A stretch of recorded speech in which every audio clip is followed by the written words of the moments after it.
Hey, howdy, and welcome to the Camp Wound Dog Workshop. Um, I'm doing a couple 319s for a fella. I'm doing a rehab on them, sealing cracks and all that, and doing some other tidy up work on it.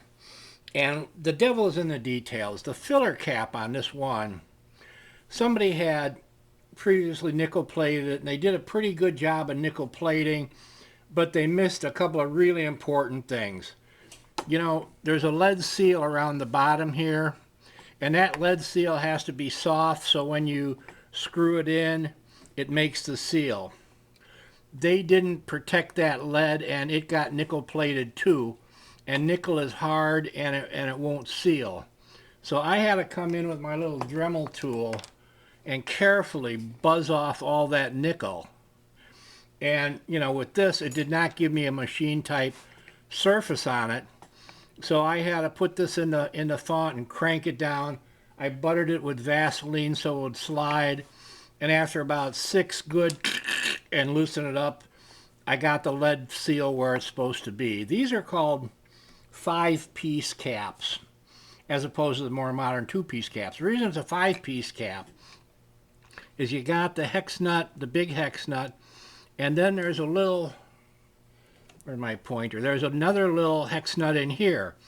And this is just to keep this guy lined up when you screw it in. It screws in. Okay, so that's 1, 2, 3, 4 pieces is this ring that screws in there. This is really critical, and I almost every time I do a 319 or a 316 I have to replace it. There's originally a little lead gasket in there that the ring holds down, and the point of that gasket is to give you a snug fit when you're pumping. If the gasket is shot, you can be pumping that rascal up all day and not getting your pressure in the tank. So I have an old piece of leather from a saddle that I use to punch out gaskets of various sizes. So I replaced the gasket in that. You wouldn't think it would take an hour to make a filler cap work right. But anyway, it's going to work right now. Any job worth doing is worth doing well.